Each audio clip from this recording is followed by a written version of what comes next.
தமிழ் நிறம் நேயர்களுக்கு வணக்கம். இன்று நம் நிகழ்ச்சியில் தமிழ்நாடு முஸ்லிம் முன்னேற்ற கழகத்தினுடைய பொதுச் செயலாளர் பேராசிரியர் ஹாஜா கனி அவர்கள் நம்முடைய இணைஞ்சிருக்காங்க. வணக்கம் சார். வணக்கம் சார். உங்களுக்கு பார்த்தா தமிழக அரசு சார்பாக நாளைக்கு ஒரு சிறப்பு விருதும் கொடுக்க போகிறாங்க. ஸோ அதை பற்றி அந்த ஒரு சர்ப்ரைசிங்கான விஷயம் என்ன, அதை சொல்லுங்கள் சார். வட அமெரிக்க தமிழ்ச் சங்கங்களின் பேரவை ஃபெட்னா உடைய மாநாட்டிற்கு என்னை சிறப்பு விருந்தினராக 2023 அழைத்திருந்தார்கள். நான் அமெரிக்கா சென்று வந்த அனுபவங்களை ஒரு நூலாக எழுதினேன். ஏனென்றால் அப்படிப்பட்ட திருப்பங்களெல்லாம் ஏற்பட்டன. உதாரணத்திற்கு ஒன்று, அமெரிக்க விசா ஒருவருக்கு மறுக்கப்பட்டால் அவருடைய சமூக பொருளாதார நிலை மாறும் வரை மறுபடியும் விண்ணப்பிக்க முடியாது என்பது விதி. ஓகே. எனக்கு அமெரிக்க விசா மறுக்கப்பட்டு 1 மணி நேரத்தில் மறுபடியும் அமெரிக்க தூதரகத்துக்கு அழைக்கப்பட்டு விசா வழங்கப்பட்ட அனுபவம் எனக்கு தெரிஞ்சு யாருக்குமே இல்லை. ஓகே. இது போன்ற பல சிலிர்ப்பூட்டும் அனுபவங்களை நான் சந்தித்ததாலே அதை ஒரு நூலாக எழுதினேன். மக்கள் உரிமை வார இதழில் தொடராக எழுதினேன். அது நூலாக வந்தது. நன்னூல் பதிப்பகம் வெளியிட்டது. அந்த நூலை சிறந்த பயண இலக்கியமாக தமிழ்நாடு அரசின் தமிழ் வளர்ச்சித்துறை தேர்ந்தெடுத்து நாளை வெள்ளிக்கிழமை 7/2/2025 மாலை கவின்கலை கல்லூரியில் பரிசு வழங்க அழைத்திருக்கிறார்கள். நன்னூல் பதிப்பகத்துக்கும் அந்த புத்தகத்தை வெளியிட்ட பதிப்பகத்துக்கும் பரிசு கிடைச்சிருக்குது. ஏன்னா நீங்கள் சொல்லும்போதே சொல்லியிருந்தீங்க, அமெரிக்கா அங்கே இருக்கக்கூடிய இங்கே நம்ம போய் பார்க்குறப்போ 2 சார்ந்து இருக்கிற 2 மதங்கள் சார்ந்து இந்த மாதிரி நிறைய விஷயங்கள் நீங்கள் இன்டர்வியூக்கு முன்னாடி அந்த இதில் நிறையா பேசுனீங்க. இப்போ நம்ம பார்க்கக்கூடிய அந்த இஷ்யூஸ் இருக்கு இல்லையா, இந்த மசூதி கிட்டையா இல்லை இந்த கோவில் யாருக்கு அப்படிங்கிற மாதிரி அந்த இஷ்யூலாம் போயிட்டு இருக்குல்ல, இதை நீங்கள் எப்படி சார் பார்க்குறீங்க? இந்த இஷ்யூ அதாவது திருப்பரங்குன்ற மன வளர்ச்சியின்மையும் மத வெறியும் அறியாத மக்களை ஆட்டுவிக்க தொடங்கினால் ஒரு நாடு என்ன பாடுபடும் என்பதற்கு இப்போதுள்ள நிலைமை தான் எடுத்துக்காட்டு. பெரும்பான்மைவாதம், மதவெறி, இனவாதம் இவை அனைத்துமே எந்த வளர்ந்த நாடுகளிலும் இருப்பதில்லை. நீங்கள் அமெரிக்காவில் நான் பார்த்து வியந்த பல செய்திகள், பள்ளிவாசல்கள் எல்லாம் சர்ச்சுகளைப் போல இருந்தன, தேவாலயங்களைப் போல இருந்தன. இது என்ன தேவாலயம் போல பள்ளிவாசல் இருக்குது? ஏனென்றால் உங்களுக்கு தெரியும், தேவாலயத்துக்கென்று ஒரு கட்டடக்கலை இருக்குது, பள்ளிவாசலுக்கென்று ஒரு கட்டடக்கலை இருக்குது, கோவில்களுக்கென்று ஒரு கட்டடக்கலை இருக்குது, குருத்வாராக்களுக்கென்று தனியான கட்டடக்கலை இருக்குது. அப்போது இது தேவாலயங்கள் கிறிஸ்தவ தேவாலயங்களைப் போல இருக்கின்றனவே. நான் முதல்ல நியூயார்க்கில் போய் தொழுகும் போதே ஒரு தேவாலயம் போன்ற பள்ளிவாசல் என்று பார்த்தபோது சொன்னார்கள், செயல்படாமல் இருக்கின்ற பல தேவாலயங்கள் பள்ளிவாசலாய் ஆக்குவதற்காக விற்கப்பட்டிருக்கின்றன. இது எவ்வளோ பெரிய மனசு பாருங்கள். ஒரு கிறிஸ்தவர்கள் அதிகமாக வாழக்கூடிய நாடு, அவர்கள் முஸ்லீம்கள் வழிபட வேண்டும், அவர்களுக்கு பள்ளிவாசல் வேண்டும் என்பதற்காக தேவாலயங்களை விற்றிருக்கிறார்கள். விற்று விட்டதுனாலே அவர்கள் ஒன்றும் கிறிஸ்தவ மதத்திலிருந்து வெளியேறிவிடவில்லை. அவர்கள் இன்னொரு இடத்துல பிரம்மாண்டமான தேவாலயத்தை ஏற்படுத்தி அவர்களோட வழிபாட்டை நடத்த போகிறாங்க. அப்போது சக மனிதர்களோடு வாழ்கிறோம், அவர்களுக்கு ஒரு இடம் வேணும், அவர்கள் வணங்குவதற்கு ஒரு இடம் வேண்டும். நம்ம நாம் கொடுத்து உதவுவோம், நம்ம விற்று உதவுவோம் என்று நினைக்கக்கூடிய ஒரு பண்பு அங்கே இருப்பதனால அமெரிக்க அரசாங்கத்தினுடைய வெளியுறவு கொள்கை பாலஸ்தீனத்தில், சிரியாவில் உள்ள பல நாடுகளில், ஈராக்கில் நடந்து கொண்ட விதம் குறித்து மிக கடுமையான எதிர்ப்புகளை, விமர்சனங்களை, கவிதைகளை எழுதுவர்கள் நாங்கள். இன்றைக்கும் அதில் மாற்றம் இல்லை. இன்றைக்கும் ஏகாதிபத்திய அணுகுமுறையின் மீது எங்கள் எதிர்ப்பு என்றைக்கும் தொடரும். இன்னும் சொல்லப்போனால் அமெரிக்க தூதரகத்தை முற்றுகையிட்டு போராடி மிகப்பெரிய பரபரப்புக்குள்ளான ஒரு இயக்கத்தை சேர்ந்தவன் என்று தெரிந்து கொண்டு தான் விசா கொடுத்தார்கள். அது ஒரு பக்கம் இருந்தாலும் மக்கள் எப்படி வாழ வேண்டும், அவன் வெளிநாடுகளுக்கு தரக்கூடிய பிரச்சனைகள் ஒரு புறம் இருந்தாலும், அங்கே வாழக்கூடிய அமெரிக்கர்கள் முஸ்லீமாக இருந்தால், கிறிஸ்தவராக இருந்தால், அவர்களுக்கென்று கிடைக்கக்கூடிய பாதுகாப்பு மத அடிப்படையில் பறிக்கப்படுவதில்லை. அது ஒரு வளர்ச்சிக்கு காரணம். நமக்கு எதிரியோ நண்பரோ அவரோட நம்ம என்ன நல்ல பண்பு இருக்குன்னு பார்க்கணும். அங்கே பள்ளிவாசலில் தொழுகை நடக்கும்போது மேயர் வருகிறார். வெள்ளிக்கிழமை ஜுமா தொழுகைக்கு மேயர் வருகிறார், அரசியல் பிரமுகர்கள் வருகிறார்கள். பள்ளிவாசலில் தேவையுடையவருக்கென்று அவர்கள் தேவையான மளிகை பொருட்கள்லேருந்து எல்லாமே, அமெரிக்காவில் வறுமை இல்லைன்னு நினைக்கிறாங்க, ரொம்ப தவறு. அங்கேயும் தரக்கூடிய சாப்பாடை எதிர்பார்த்து வாழக்கூடிய சாலையோர மக்கள் அதிகம் இருக்கிறாங்க. அப்போது தேவை உடையவர்களுக்கென்று பள்ளிவாசல் வாசலில் சிறு சிறு பொட்டலங்கள் போட்டு பொருட்கள்லாம் வைக்கப்படுது. அதை யார் வேண்டுமானாலும் எடுத்து செல்லலாம், முஸ்லீம்கள் தான் எடுக்கணும்னு இல்லை. தேவை உடைய டு தி நீடிஸ்ன்னு எழுதி வச்சிடறாங்க. யாரெல்லாம் தேவை இருக்கோ அவங்களாம் எடுத்துகிட்டு போகலாம். அவங்க தன் பேரை குறிக்க வேண்டும் என்றோ பதிவு செய்ய வேண்டும் எந்த அவசியமும் இல்லை. காரில் வருவாங்க, தானம் காரில் தானம் வாங்குகிற ஊர் அது, எடுத்துக்கொண்டு போவார்கள். அதை யாரும் தவறாக நினைக்கிறது இல்லை. இது போன்ற சில கூறுகள், இன்னும் பல செய்திகளை, வழிபாட்டு தலம் என்பது வழிபாட்டுக்காக மட்டும் இல்லாமல் கல்வி வழிகாட்டும் இடமாகவும் மருத்துவத்தை தரக்கூடிய இடமாகவும் பிள்ளைகளுக்கு ஒரு விளையாட்டுகளை தரக்கூடிய அது மாதிரிலாம் இருப்பதை நான் எழுதியிருக்கிறேன். இன்னும் சொல்லப்போனால் அங்கே தமிழர்கள் பல்வேறு துறைகளில் உச்சம் தொட்டிருக்கிறார்கள். தொழில்துறையில் மிகப்பெரிய இடங்களை அடைந்திருக்கிறார்கள். நம்முடைய தமிழை அங்கு அமெரிக்க துணைக்கண்டம் முழுவதும் விதைத்திருக்கிறார்கள். அதையெல்லாம் நான் பதிவு செய்திருக்கிறேன். சார், இப்போ இந்த திருப்பரங்குன்றம் அந்த இஷ்யூ நீங்கள் பார்த்துருப்பீங்க. முருகர் கோவிலில் அங்கே இருக்கக்கூடிய அந்த மசூதி தான், அந்த தர்கா தான் இருக்கணும் அப்படின்னு சொல்லி இந்து அமைப்பினர் வந்து போராட்டம் நடத்தியிருக்காங்க. இந்த இஷ்யூவை நீங்கள் எப்படி பார்க்குறீங்க? ஏன்னா நீங்கள் அமெரிக்காவிலே பார்த்தா அங்கேயே சொல்லியிருக்கீங்க, தேவாலயங்கள் கூட மசூதிகளாக அங்கே வந்து கொடுத்துட்டு போயிருக்காங்க அப்படின்னு. தமிழகத்தை பொறுத்த மட்டும் பார்த்தா இங்கே வந்து எம்மதமும் சம்மதம் அப்படிங்கிறதான் காலம் காலமாகவே இருந்துகிட்டு இருக்கு. அப்படிங்கிறப்போ இப்போ திடீர்னு இந்த ஒரு இஷ்யூ வர்றது, இதை நீங்கள் எப்படி பார்க்குறீங்க? அதாவது இந்த இந்து அமைப்புகள்னு சொல்கிறீங்கல்ல, அதில் எனக்கு பெரிய கருத்து வேறுபாடு இருக்குது. இந்துக்களுடைய விருப்பத்தை வெளிப்படுத்தக்கூடிய அமைப்புகளா அப்படின்னா அது பேர் இந்து அமைப்பு. ஒரு இஸ்லாமிய அமைப்பு, முஸ்லீம் அமைப்புன்னு சொன்னால் முஸ்லீம்களுடைய தேவைகளை, முஸ்லீம்களுடைய விருப்பத்தை, அவருடைய நீதியை, நியாயத்தை, கோரிக்கையை சொல்லக்கூடியவர்கள் முஸ்லீம் அமைப்புகள். அதே போல் இது இந்துக்களின் விருப்பமா? இந்துக்கள் என்ற பெயரை நாம் எப்போது பயன்படுத்த ஆரம்பித்தோம்? ஒரு 50 ஆண்டு 60 ஆண்டுக்கு முன்னால் அது வழக்கத்தில் உண்டா? எல்லாருக்கும் தெரியும், சைவ மதம் பத்திரத்திலே எழுதியிருக்கோம், சைவ மதம், வைணவ மதம் என்று சொல்வார்கள்.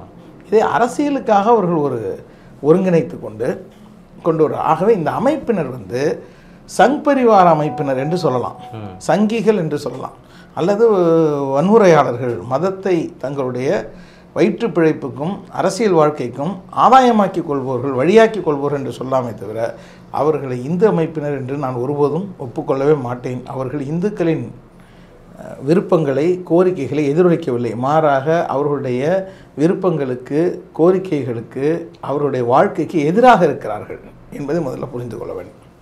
அடுத்தது இந்த சிக்கந்தர் மலை. ஆமாம், இதில் எப்படி ஸ்ரீகந்தர் மலை, சிக்கந்தர் மலை, ஸ்ரீகந்தர் என்னமோ தமிழ் மாதிரியும், சிக்கந்தர் என்பது அரபி மாதிரியும் முதல்ல புரிஞ்சுக்கணும். ரெண்டுமே, சிக்கந்தர் என்பது அரபியும் இல்லை, ஸ்ரீகந்தர் என்பது தமிழும் இல்லை. ஓகே, அது கொஞ்சம் வரலாறு, அதை கொஞ்சம் டிஃபைன் பண்ணி. என்னன்னா சிக்கந்தர்னா அலெக்சாண்டர்னு அர்த்தம். ஓகே, அலெக்சாண்டர் இந்த மண்ணுக்கு வந்திருக்கிறார் போது அவரை துல்கர்னைன் என்றும் அழைப்பாங்க. அந்த பெயரை ஏந்திய பலரும் இருக்கிறாங்க. ஸ்ரீகந்தரா எப்போ ஆனார், எப்போது முருகன் சுப்பிரமணிய சுவாமி ஆனார் எப்படிங்கிறதெல்லாம் பெரிய நுண்ணிய அரசியல் இருக்கிறது. அந்த மலையை பொறுத்த வரைக்கும் 200 ஆண்டு காலமாக அங்கே தர்கா இருக்குதுன்னு சொல்கிறாங்க. அந்த மலைக்கு நான் சிறு வயதில் போயிருக்கிறேன். அதை மதுரை மக்கள் வந்து சிக்கந்தர் மலைன்னு ரொம்ப செந்தமிழ்லாம் சொல்லுவாங்க. சிக்னாமலை அப்படிமா. சிக்னாமலைக்கு போகிறதுங்கிறது ஒரு எக்ஸ்கர்ஷன்னு சொல்லுவாங்கல்ல, ஒரு சுற்றுலா போல் நடக்கும். இந்துக்கள் வருவாங்க. இந்துக்கள்னு சொல்கிறோம், நம்முடைய தொப்புள் கொடி உறவுகள் அவங்க வருவாங்க. இந்த நம்ம நாட்டின் அமைப்பை நீங்கள் பார்த்தீங்கன்னா, சபரிமலை கோவிலுக்கு போகிறாங்கன்னா அங்கே வாபர்னு ஒரு தர்கா வச்சுருக்காங்க. அங்கே போயிட்டு தான் சாமிகள் எல்லாம் சபரிமலைக்கு போகிறாங்க. பல இடங்களில் நீங்கள் அப்படி பார்க்கலாம். அதே மாதிரி இந்துக்களுக்கு என்று இப்போது புரிதலுக்காக இருக்கக்கூடிய இடங்களோடு ஏதோ ஒரு வகையில் முஸ்லீம்களை இணைச்சிருப்பாங்க. ஆமாம், தர்கா பள்ளிவாசல் திறப்புழான்னு வச்சுங்களேன். அங்கே வந்து நான் ஒரு உதாரணம் சொன்னேன். காரைக்குடி பக்கத்தில் கல்லல்னு ஒரு ஊர். அந்த ஊரில் 300 ஆண்டு பழமையான ஒரு பள்ளிவாசல், செங்கல்கரால் எழுப்பப்பட்ட அற்புதமான பழங்கால தோற்றமுடைய பள்ளிவாசல், ஒரு இந்தோ சாரசானிக்னு சொல்லுவாங்கள்ல, அந்த கட்டடக்கலையில் அமைந்த பள்ளிவாசல். அந்த பள்ளிவாசல் சிதிலமாக இருக்கிறது. அதை திரும்பி கட்ட வேண்டும், அதை புதுப்பிக்க வேண்டும் என்று முயற்சி எடுத்த ஒரு இந்து.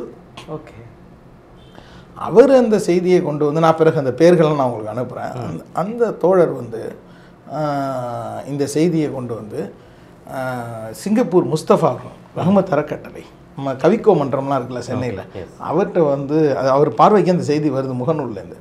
உடனே நான் அதை புதுப்பித்து தர தயாராக இருக்கேன். யாருங்க, பள்ளிவாசல் கட்டுவதற்கு கோரிக்கை வைக்கிறது இந்து. அதை சிங்கப்பூர் முஸ்தபா அவர்கள் ஏற்றுக்கொண்டு, அந்த பழைய அவர் வச்ச கண்டிஷன் என்ன தெரியுமா, நீங்கள் இடிச்சிட்டுலாம் கட்டக்கூடாது, எங்கள் ஊரில் 300 வருஷம் பள்ளிவாசல் இருக்குங்கிறதுக்கு அடையாளம் அந்த கட்டட அமைப்பை அதன் மீது நீங்கள் புதுப்பித்து தரலாமே தவிர இடிக்கக்கூடாதுன்ட்டார். அதன்படி அவங்க விருப்பப்படியே செஞ்சு கொடுத்த போது ஜனவரி 26 குடியரசு தினத்தன்றைக்கு பள்ளிவாசல் திறப்பு விழா வச்சாங்க. காலையில் கொடியேற்றிட்டு மத்தியானம் போகும்போது ஊரே திரண்டு இந்துக்கள் சகோதரிகள் எல்லாருமே சீர்வரிசை எடுத்து வந்தார்கள். தாம்பாளத்தில் சீர்வரிசைகளை கொண்டு வந்து ஆண்களும் பெண்களுமாக பள்ளிவாசலுக்கு வந்து சீர்வரிசை கொடுத்தாங்க. அந்த பள்ளிவாசல் திறப்பு விழாவை நானும் பேச போனேன். நீதிபதி KN பாஷா அவர்கள் வந்திருந்தாங்க, எல்லோரும் வந்திருந்தாங்க. ஆனால் நாங்கள்லாம் பேச்சாளராக போனோமே தவிர அந்த விருந்து கூட அதுதான் கவனிக்க வேண்டியது. அந்த விருந்து பள்ளிவாசல் திறப்பு விழாவுக்கான விருந்தை யார் கொடுக்கணும்? முஸ்லீம்கள் தான். அந்த கிராம மக்கள் வந்திருக்கின்ற முஸ்லீம்களுக்கு கொடுத்தார்கள். அது முழுக்க பிரம்மாண்டமான விருந்து. ஏன்னா அந்த விருந்து பிரியாணியெல்லாம் போட்டு பிரமாதமாக சமைச்சு ஊர் மக்கள் அனைவருக்கும் வந்திருக்கின்ற வெளியூர்கள்லேருந்து வந்த முஸ்லீம்களுக்கு அந்த ஊர் எங்கள் ஊருக்கு வந்திருக்கீங்க, நாங்கள் தான் விருந்து போடுவோம் என்று அவர்கள் விருந்தளிக்கிறார்கள். பல இடங்களில் அதே மாதிரி முஸ்லீம்களும் பல நிகழ்வுகளில் போய் முன்னின்று செய்வாங்க. இதே அழகராத்தில் இருக்கிற அந்த வைபவத்துக்கு நிறைய இஸ்லாமியர்கள் பங்கு வருவாங்க. இன்றைக்கும் நம்ம மதுரை சித்திரை திருவிழான்னு கேள்விப்பட்டிருக்கோமே தவிர அதை மதமாக திருவிழாவுக்கு போகிறோன்னு நான் என்னுடைய தாய் ஊர் மதுரை. ஓகே, மதுரையில் நான் மிகச்சிறு பருவத்திலேருந்து பார்த்துருக்கேன் தவிர எனக்கு ஒரு வாய்ப்பு கிடைக்கும். இப்போ அதை சங்கிகள் என்ன செய்வாங்கன்னு தெரியல. நான் கோவிலில் மற்ற பிற இந்துக்கள் அனுமதிக்கப்படாத இடத்துக்கெல்லாம் அந்த குருக்களுடைய மகனார் எங்கள் மாமாட்ட வேலை செஞ்சார். அவர் பேர் முருகா. அவர் என்னை தூக்கி கொண்டு கோவிலுடைய உட்பகுதிக்கெல்லாம் போயிருக்கிறார். மீனாட்சி அம்மன் கோயிலுடைய மிக உட்பகுதிகளுக்கெல்லாம் நான் சிறு வயதில் என்னை தூக்கிட்டு போயிருக்கிறாங்க, பார்த்துருக்கேன். அந்த இது வேறு மதம்னு நினைக்கல. இன்னும் சொல்ல போனால் தஞ்சாவூர் பகுதி முஸ்லீம்கள் போடுற துப்பட்டி, இப்போ தான் புர்காலாம் வந்திருக்கு. அந்த துப்பட்டிங்கிறது நீங்களும் வேதானியங்கிறதுனால பார்த்துருக்கலாம். அது கொஞ்சம் கனமாக இருக்கும். அப்படி கோத்து மடித்து கையில் பிடிச்சிக்கிட்டு அவங்க ரெட்டாலாக போவாங்க. ஆனால் மதுரை பக்கம் அப்படின்னா ஒரு தூய வெள்ளை வேட்டி மாதிரி இருக்கும். அதை எடுத்து அப்படி போட்டுட்டு அவங்க லைட்டாக இருக்கும். நீங்கள் மீனாட்சி கோவில் கடைக்கு போவது அப்படிங்கிறது அங்கே ஒரு பெரிய சடங்காக இருக்கும். மத்தியானமே பேசி வச்சு 10-15 பேர் 20 பேர் சேர்ந்து கோவில் கடைக்கு போவார்கள். அங்கே எல்லா பொருளும் இருக்கும். இன்னும் சொல்ல போனால் இளம் வயதில் நான் படித்ததெல்லாம் இந்த மதுரை புது மண்டபத்தில் வரிசையாக புத்தக கடை இருக்கும். அந்த புது புத்தகத்தை வாங்கி முகர்ந்து பார்க்கின்ற அந்த ஒரு வாசம், புது புத்தகத்தை வாங்கி அது தரக்கூடிய வாசத்தை என் பள்ளிக்கூடம் முழுவதும் பார்த்தது மதுரை புது மண்டபம் கோவில் கடையில் வாங்கினது தான். அங்குள்ள தையல் கடை, நூற்றுக்கணக்கான தையல் கலைஞர்கள் உட்காந்து தைத்து கொண்டிருப்பார்கள். இந்துக்களுக்கு மட்டும்தான் தைப்பேன்னு சொன்னாங்களா? உட்காந்து தைக்கிறதுலே பெரும்பகுதி முஸ்லீம்கள், தைக்க போகிறவர்களும் முஸ்லீம்கள். அவங்க என்னைக்காவது கோவிலை விரோதமாகவோ எதிராகவோ பார்த்ததும் இல்லை, கோவிலுக்கு வரக்கூடியவர்களும் எதிராக பார்த்ததும் இல்லை. அங்கே மாமன் மச்சான் உறவு, அண்ணன் தம்பி உறவு தான் நடந்துட்டுருக்கு. இன்றைக்கு வரைக்கும் மதுரை என்பது சமய நல்லிணக்கத்தின் தலம். இதில் எங்கேருந்து இவங்க வந்தாங்க? அதான் கேள்வியே. ஏன் இந்த திடீர்னு ஏன்னா நீங்களே சொல்கிறீங்க ஒரு 800 வருஷமாக அந்த தர்கா இருந்துக்கிட்டு எல்லாருமே போகிறாங்க, எல்லாருமே அங்கே வழிபடுறாங்க. அப்படிங்கிறப்போ ஏன் இந்த திடீர் ஒரு பிரச்சனை? அது உங்களுக்கு ஒன்று சொல்கிறேன், இது ரொம்ப ஆழமாக யோசிக்கிறது, யோசித்து பார்க்க வேண்டிய செய்தி. பால் ஆர் பிராஸ் அப்படின்னு ஒரு அறிஞர், அவர் ஒரு புத்தகம் எழுதினார். அந்த புத்தகத்தோட பேர் forms of collective violence and riot pogroms and genocide in modern India. இதான் புத்தகம். அதாவது நவீன இந்தியாவில் நடைபெற்ற கலவரங்கள், இனப்படுகொலைகள், மதக்கலவரங்கள் மற்றும் இனப்படுகொலைகள் குறித்த ஆய்வு கட்டுரை, ஆய்வு புத்தகம். பால் ஆர் பிராஸ் எழுதுனா ஆமக்கறி சாப்பிட்டேன்னா அடிச்சு விட்டு போகிற கதை இல்லை. இது கறி இட்லி கதை இல்லை. இது பால் ஆர் பிராஸ். அவர் என்ன சொல்கிறாருன்னா, இந்தியாவில் நடந்த கலவரங்கள் அனைத்துலேயுமே பெரும் பாதிப்புக்குள்ளானவர்களாக முஸ்லீம்கள் இருக்கிறார்கள். அந்த கலவரங்கள் நடந்து முடிந்த பிறகு வலதுசாரி சங்கி சக்திகள் மிகப்பெரிய அரசியல் லாபத்தை அடைகிறார்கள். ஆகவே இங்கே ஒரு ரயட் என்ஜினியரிங், கலவர பொறியியல் என்பது கட்டமைக்கப்பட்டிருக்கு. கலவர பொறியியல் அதுக்கு ஒரு இன்ஜினியரிங் தான். நீங்கள் ஏரோநாட்டிக் இன்ஜினியரிங் கேள்விப்பட்டிருப்பீங்க, மெக்கானிக்கல் இன்ஜினியரிங் கேள்விப்பட்டிருப்பீங்க, சிவில் இன்ஜினியரிங் கேள்விப்பட்டிருப்பீங்க, கம்ப்யூட்டர் சயின்ஸ் இன்ஜினியரிங் கேள்விப்பட்டிருக்கீங்க, மீம் இன்ஜினியரிங்காக வந்துருக்கு. ஆனால் ரயட் இன்ஜினியரிங் கேள்விப்பட்டிருக்கீங்களா? இதை கண்டுபிடித்தவர்கள் சங்கிகள். இந்த கலவரம் ஒன்று உருவாவதற்கு முன்னால் அவர்கள் மிக தெளிவாக திட்டமிடுகிறார்கள். எப்படி காந்தியை கொல்வதற்கு முன்னால் 5 அட்டெம்ப்ட் அடிச்சிருக்காங்க. 5வது முறையில் தான் காந்தி நாதுராம் கோட்சேவால் சுட்டுக் கொல்லப்பட்டார். மீதி 4 முறைகள் முறியடித்த பிறகு நீங்கள் யோசித்து பாருங்கள், 4 முறை ஒருவருடைய உயிர் பறிக்கப்படுவதற்கு முயற்சி நடந்திருக்கும் போது அவர் எவ்வளோ பாதுகாப்பாக வச்சுருக்கணும்? எப்படி அவர் பலியாடு மாதிரி கொண்டு வந்து நிறுத்தப்பட்டார்? உங்களுடைய சிற்றறிவு அதை ஏற்றுக்கொள்கிறதா?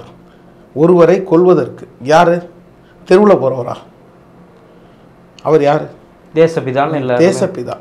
இந்த தேசப்பிதாவை கொல்வதற்கு முதல் 4 முறைகள் தெளிவாக கொலை முயற்சி நடந்திருக்கிறது. அதை நடத்தியவர்கள் யார்?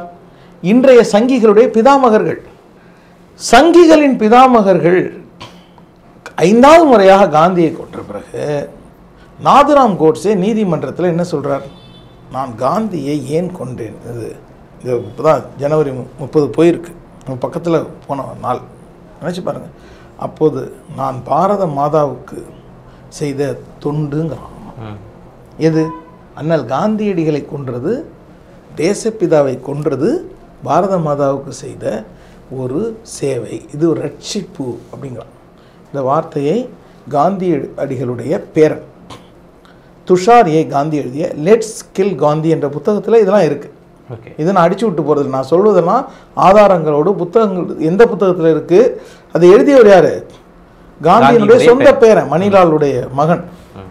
அவர் என்ன எழுதியிருக்காருன்னா, இந்த 4 அப்போது என்ன சொல்கிறாங்க, இந்த கோட்சேயுடைய அந்த பிரமாணம் இருக்குல்ல, நீதிமன்றத்தின் இந்த பிரமாண்டம், அது மிகச்சிறந்த மொழிநடையில் இருந்தது. கோட்சேக்கு எப்படி இவ்வளோ பெரிய மிகச்சிறந்த மொழிநடை வந்தது என்று கேட்டால், அது சாவர்கர் எழுதி கொடுத்தது. வி.டி. சாவர்கர், நீ காந்தியை கொன்ற பிறகு சிக்கிக்கொள்வாய், உன்னை நீதிமன்றத்தில் நிறுத்துவார்கள், அப்போது இதை படின்னு அன்னைக்கே எழுதி கொடுத்துட்டார். ஸோ இதெல்லாம் ப்ரீ பிளான்டாகவே நடந்தது. Preplanned. அதாவது கொலை குற்றம் சுமத்தப்பட்ட நீ கூண்டில் நிறுத்தப்படும் பொழுது நீ இதை படிக்க வேண்டும் என்று காந்தியின் கொலை நடக்கும், அதற்கு விசாரணை நடக்கும். அந்த நேரத்தில் நீ காந்தியை ஏன் கொன்றேன் என்று இந்த காரணங்களை சொல் என்று எழுதி கொடுத்தவர்னா எப்படிப்பட்ட திட்டம்னு நீங்கள் பாருங்கள். வி.டி. சாவர்கர் எழுதி கொடுத்த வாக்குமூலத்தை தான் கோட்சே நீதிமன்றத்தில் படித்தான். ஓகே, இருக்கா? இன்றைக்கு அந்த காந்தியை முன்னாலே கொண்டிருக்க வேணும்னு சொல்லக்கூடியவங்க இன்னைக்கு எங்கே வந்திருக்காங்க? சென்னை மாநகராட்சியில் ஒரு அம்மையார் பாருங்கள், ஒரு பெண்கள் அரசியலுக்கு வருவதை பார்த்து மகிழ்ச்சி அடையக்கூடிய மாநிலம் இது.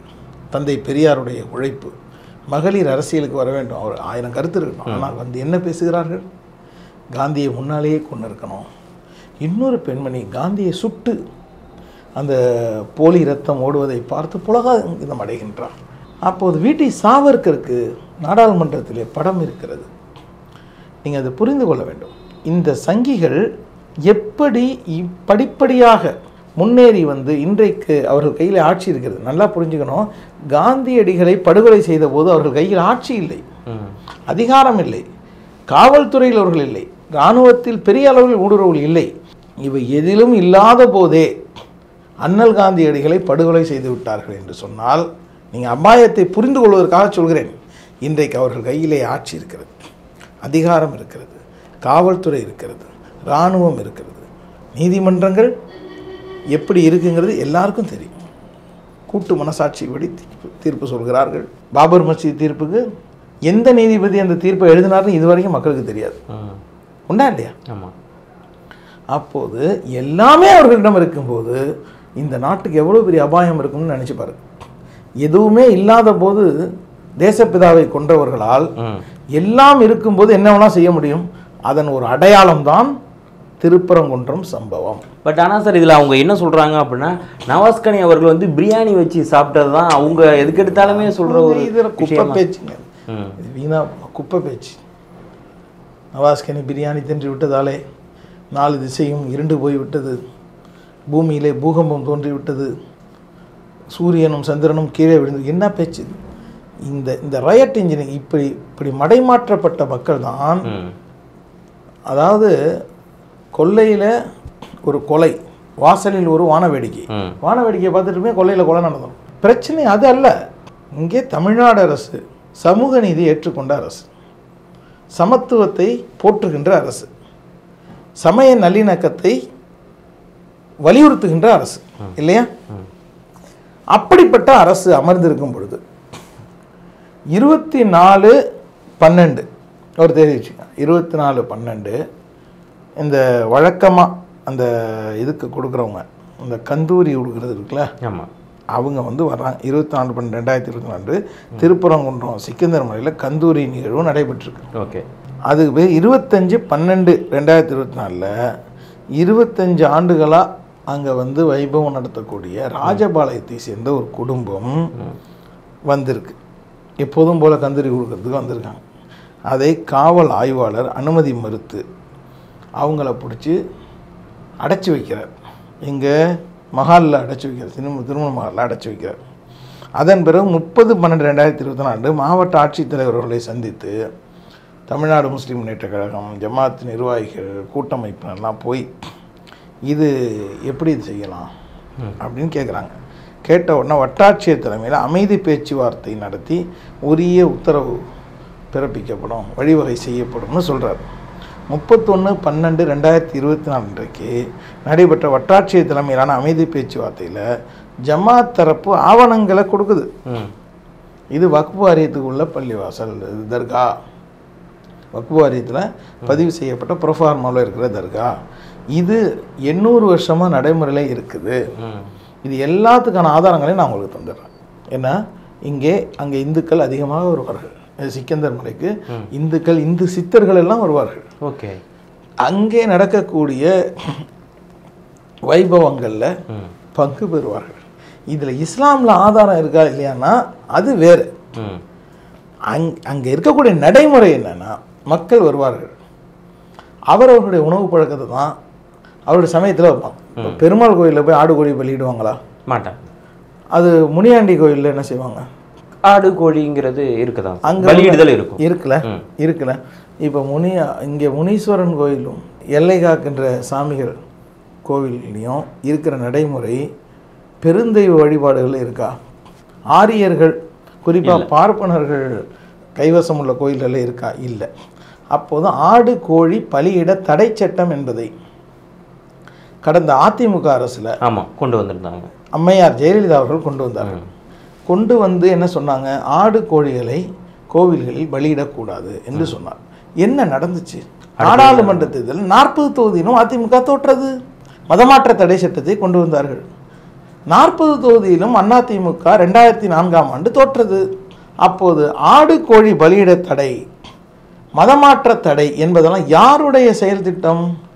பாஜக சங் பரிவாருடைய செயல் திட்டங்கள்.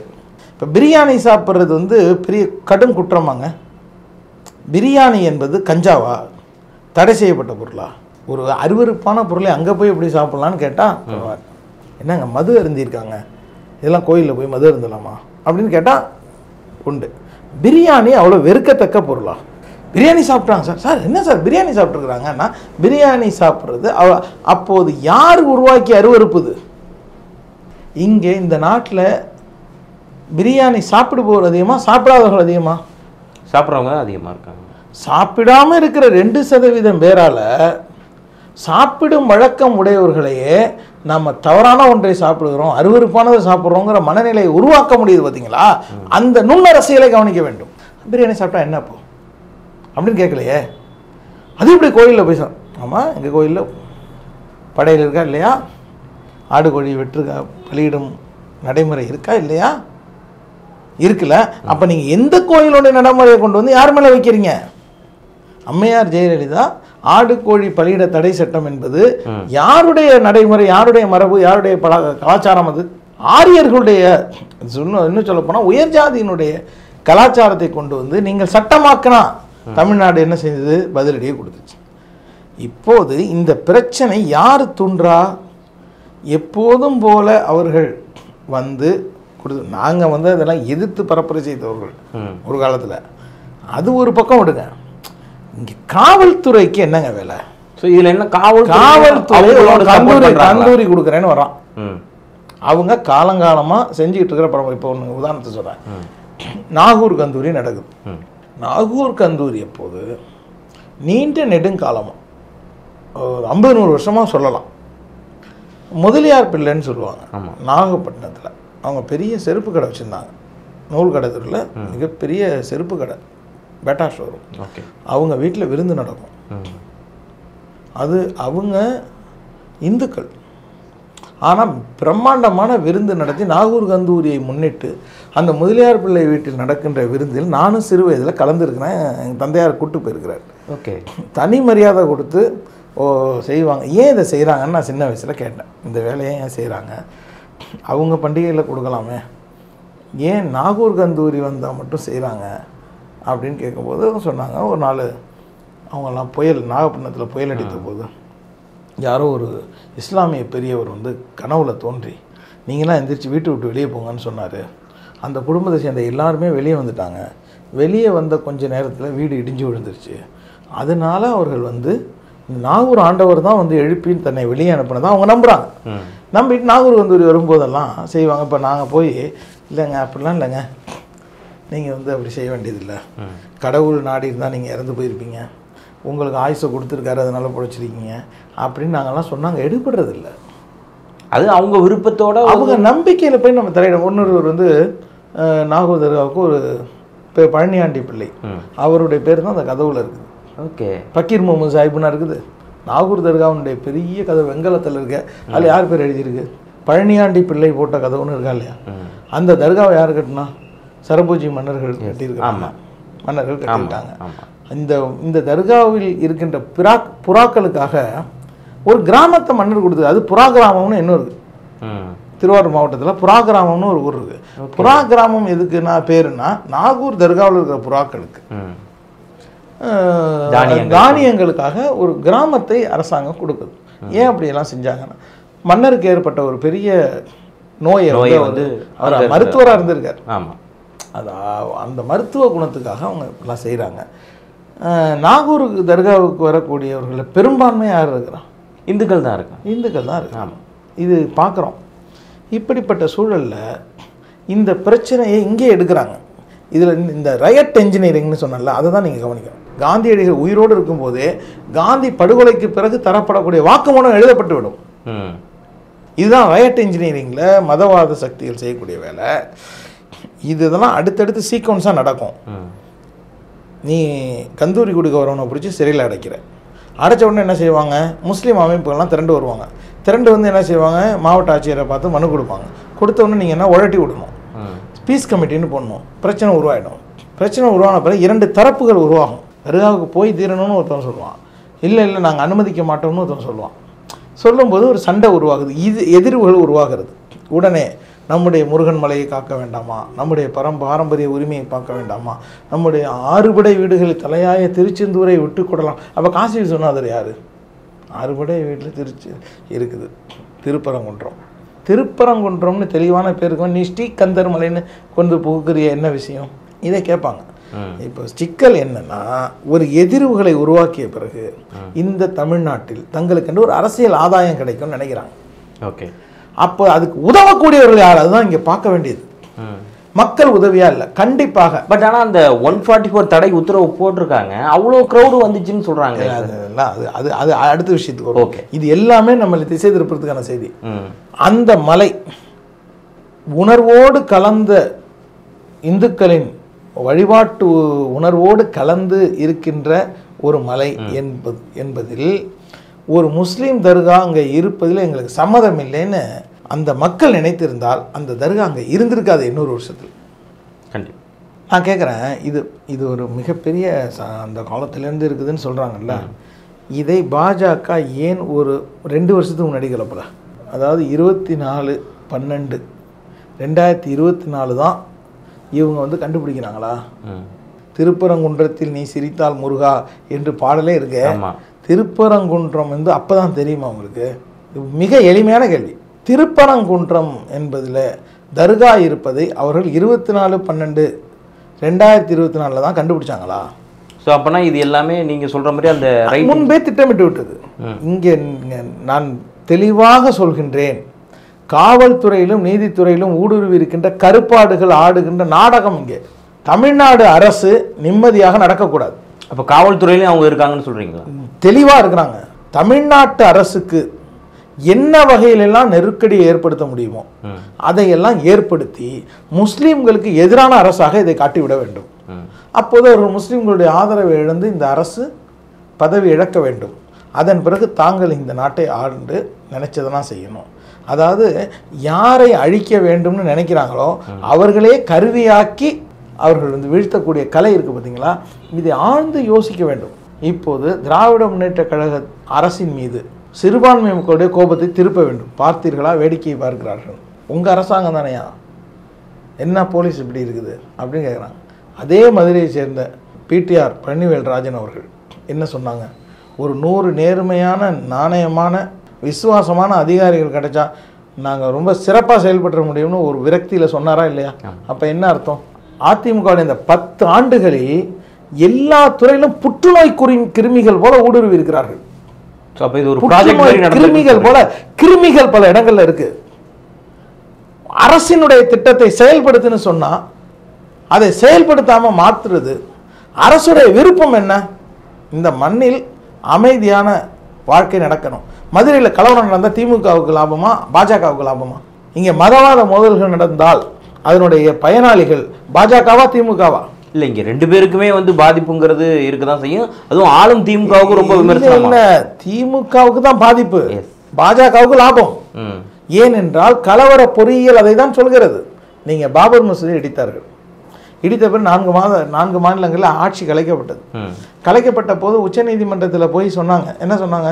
ஒரு மாநிலத்தில் உத்தரப்பிரதேசத்தில் தான் பள்ளிவாசல் இடிக்கப்பட்டுச்சு, நாங்கள்லாம் என்ன தப்பு பண்ணோம், எங்கள் ஆட்சியை ஏன் கலைச்சிங்கன்னு கேட்டாங்க.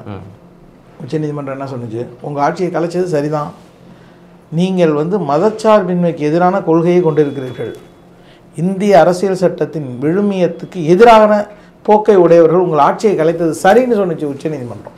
வரலாற்றை புரட்டி பாருங்கள். இன்றைக்கு உச்சநீதிமன்றம் அனாமதேய தீர்ப்பை யார் எழுதினான்னு தெரியுமாங்க? பாபர் மசூதி தீர்ப்பை யார் எழுதினான்னு தெரியுமா? இல்லை. ஆனால் அவர்கள்லாம் என்ன செய்கிறாங்கன்னு தெரியும். அவங்கெல்லாம் இப்போ என்ன செஞ்சிட்டு இருக்கிறாங்கன்னு உலகத்துக்கு தெரியும்.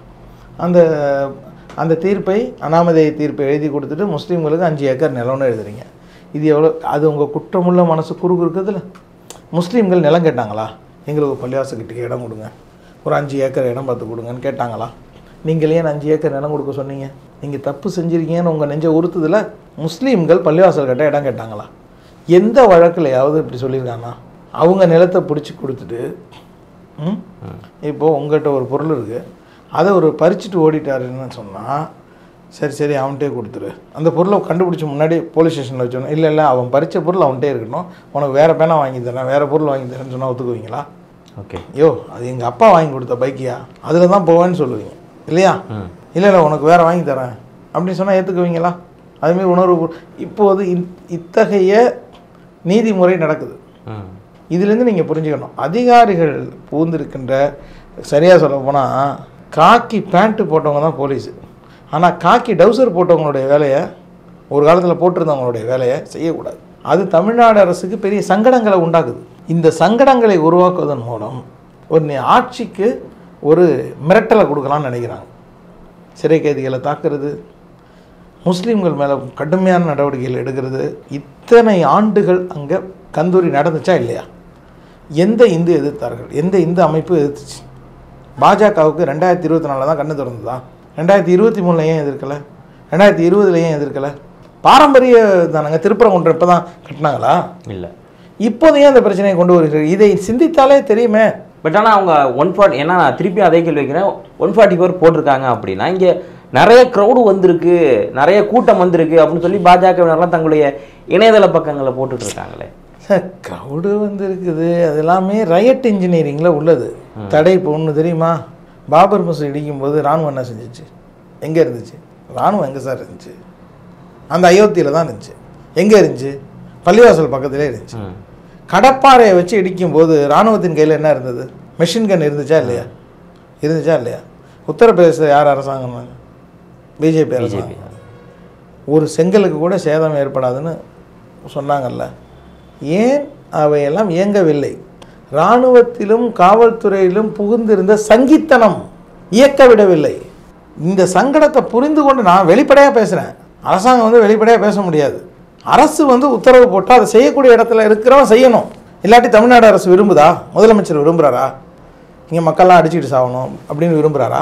அல்ல திமுக அதை கொள்கையாக கொண்டிருக்கிற கட்சியா? மதக்கலவரம் என்பது திமுகவுடைய கொள்கையா? அல்ல காங்கிரஸுடைய கொள்கையா? விசிகாவுடைய கொள்கையா? மனிதநேய மக்கள் கட்சியுடைய கொள்கையா? யாருடைய கொள்கை? திமுக கூட்டணி கட்சியில் இருக்கக்கூடிய பொது உடைமை அமைப்புகள், மார்க்சிஸ்ட் கட்சியோ இந்திய கம்யூனிஸ்ட் கட்சியோ கலவரத்தை தொழிலாக வச்சுருக்கிறவங்களா? இந்த உலகத்திலே கலவரத்தை தொழிலாக வச்சுருக்கிற கட்சி இது. கலவரத்தையே தன்னுடைய பாதையாக வைத்திருக்கிற கட்சி இது. இன்றைக்கி என்ன சொல்லிட்டாங்க? அயோத்தி போல மீட்போம். அயோத்தி என்ன செஞ்சாங்க? 1942 டிசம்பர் 22 இரவு திருட்டுத்தனமாக உள்ளே கொண்டு போய் சிறையை வச்சாங்க. வச்ச உடனே இப்போது மாவட்ட ஆட்சியர் மதுரையில் பண்ணிகிட்டு இருக்கிற மாதிரி தான் அன்றைக்கு கே நையார்னு ஒரு மாவட்ட ஆட்சியர் இருந்தார். அவர் அதை எடுத்து வெளியே போட்டுட்டு பூட்டி பள்ளிவாசல் சாவியை கொடுத்துருக்கணும். 450 ஆண்டு காலம் பள்ளிவாசலில் தொழுகை நடந்திருக்கிறது. ஆனால் கே நையார் என்ன செஞ்சார்? சிலையை எடுக்காமல் பார்த்துக்கிட்டார். இப்போது பிரியாணி சாப்பிட்றது குற்றமாக பார்க்கப்படுது பார்த்தீங்களா?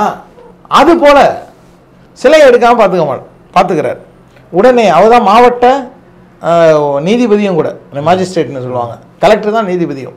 கோவிந்த வல்லப பந்து, ஒரு ஜிபி பந்துன்னு சொல்லுவாங்க, அவர் தான் முதலமைச்சர்.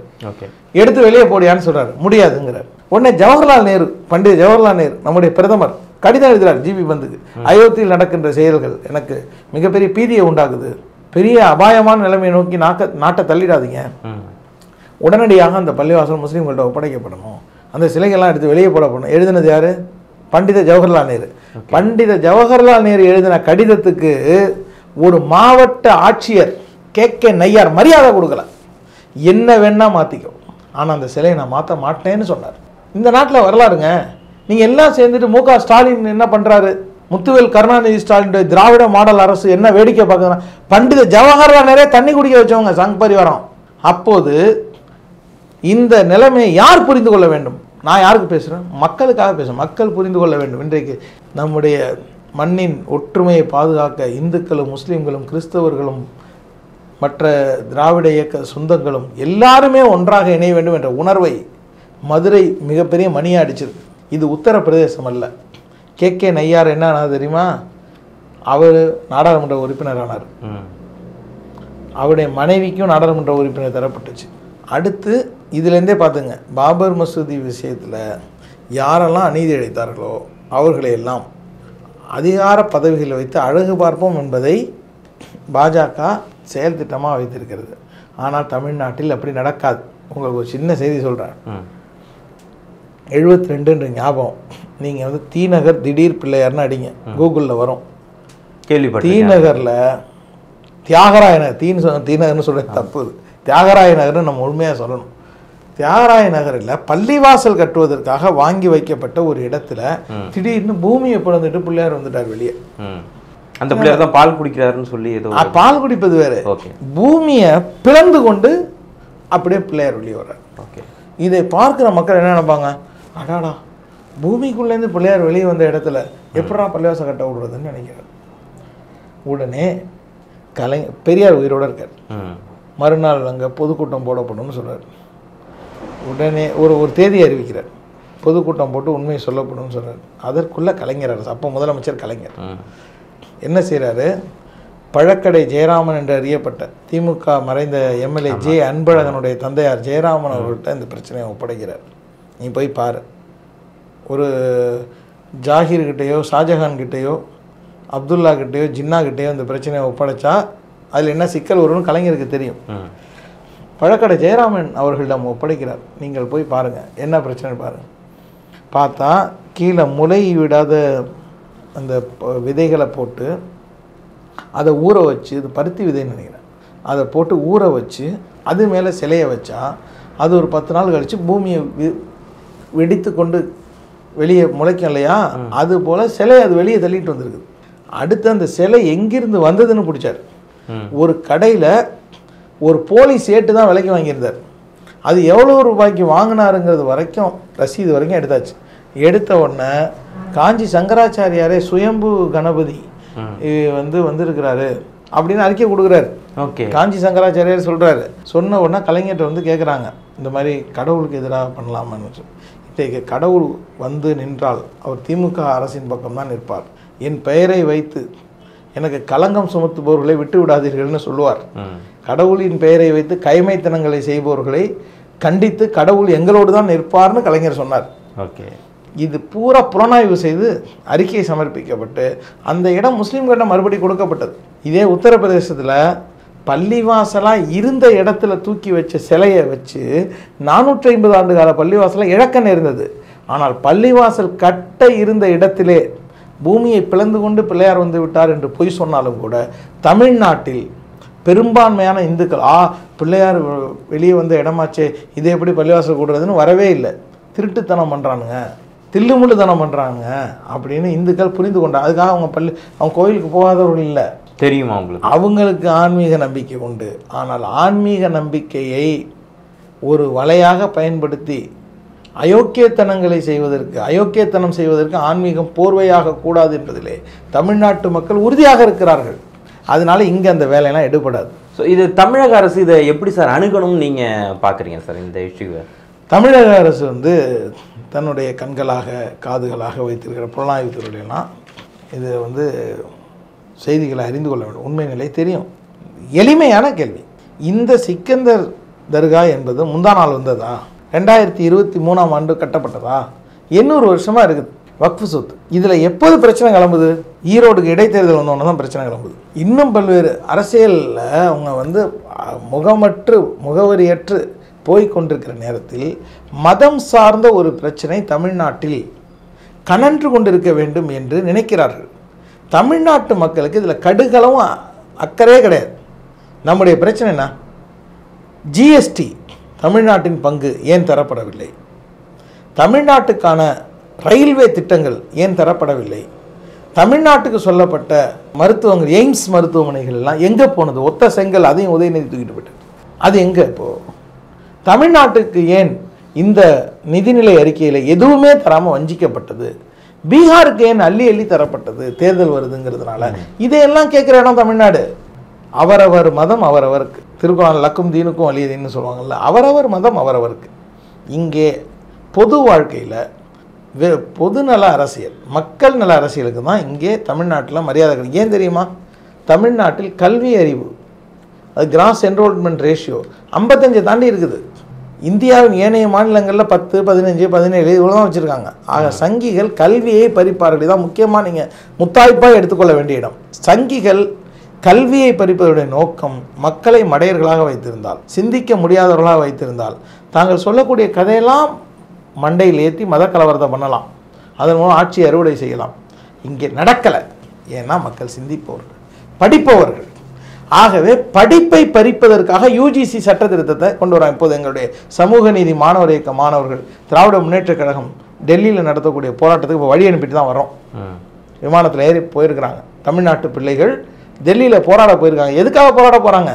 தங்கள் கல்வியை காப்பாற்ற போராட போகிறாங்க. நீட் என்ற கொடுமையை எதிர்த்து போராட போகிறாங்க. கல்வி மாநில பட்டியலுக்கு மாற்றப்பட வேண்டும் என்று சொல்லி போராட போகிறாங்க. இதில் என்ன சிக்கல் இருக்குது? கொடுக்கட்டுமே.